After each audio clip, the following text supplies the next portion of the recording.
testing. I assume this volume is actually working. Hold on 1 second.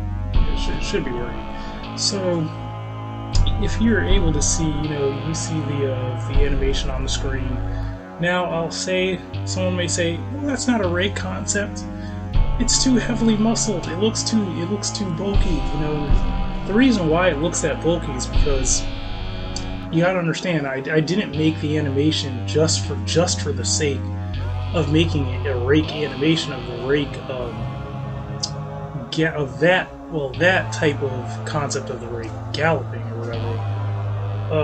I made it for a project of something else, so obviously a lot of characters are going to look a certain way, and it's just not going to be like, there are some depictions I have in there of the rake where it's a classic very, very skinny rake, but see, the bone structure is pretty much the same on the character, but it's only heavily muscled because that scene of that particular rake creature was supposed to be more intimidating looking. Like, it's supposed to have a sort of tank-like, bulldog-like appearance to it. So that's why there's so much mass on it. But the bones are the same regardless. In the movement, at least the concept that I'm talking about with the rake, it's going to look the same anyway. The movement's going to look the same. And then the second animation didn't really have much to do with the rake. It's just, it was basically an experiment of mine to see how, and I basically started off with as you can see, I started off with just basically a stick figure drawing with the bones, so I could see how it would look in actual motion, and what it kind of actually reminds me of now that I'm looking at how it actually did come out, it reminds me of in Nightmare Creatures 2, where they have those dog sort of things. I don't know to call it dog, but it reminds me of it kind of reminds me of a cheetah at the same time. You also know that cheetahs have a lot of similarities with dogs. They have similarities with cats, but they also have a lot of similarities with dogs if you really study cheetah's anatomy.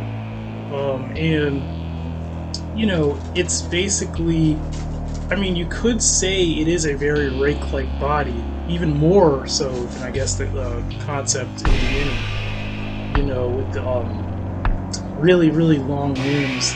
But you just look at it, you can see just how it's such a very graceful, fluid type of gallop. It's almost a bouncing, Pepe Le Pew, hopping and bounding over the fields type of movement that seems like it could just go on forever and ever.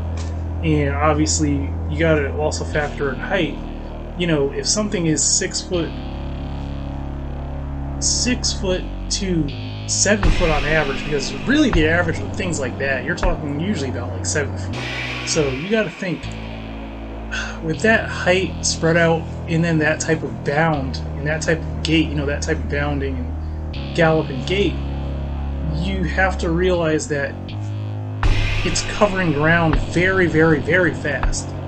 Especially if it's moving in just a straight line. It's pretty much covering ground so fast, actually, that a person, a human being, first off, could not keep up with it. Second off, to actually see something like that would be pretty amazing and would be very startling to see something moving that fast. If you were to see something like that. We've all seen greyhound dogs and cheetahs and stuff, how they dart like that across the air, looking at it okay, wow, So that's basically all the animation. Well, the second animation was really supposed to illustrate that. The first one that I'm showing, even though the first one I actually made later,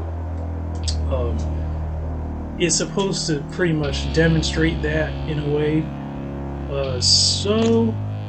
I'm thinking maybe I should just end the rant here, because really what this is most likely going to be just a part 2 to the part 1 of the rant that I was talking about, and actually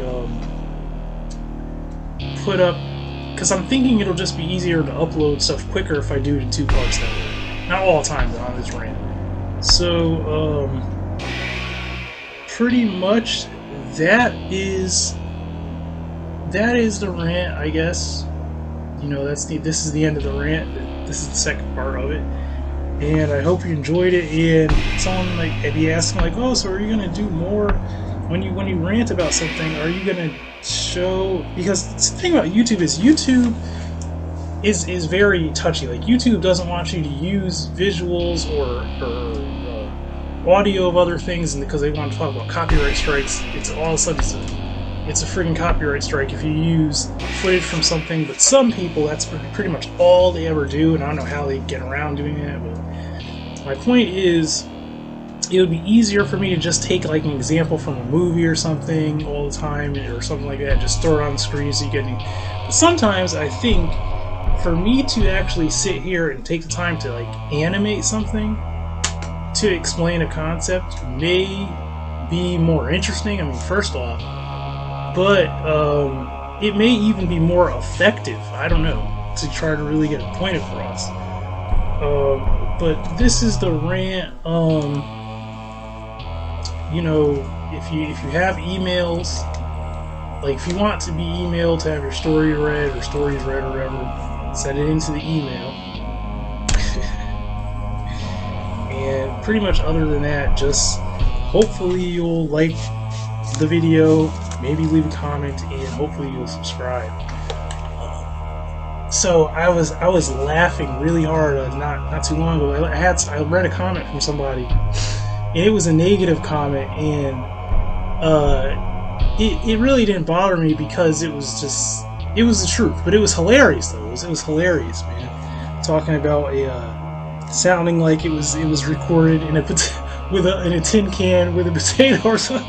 So I mean, this is one of the points I do hit home, is like, you know, for me to get better quality content, it's gonna take subscribers, it's gonna take views, it's gonna take all that stuff. So everything helps. You know, so the bigger budget you have, the better content you can make.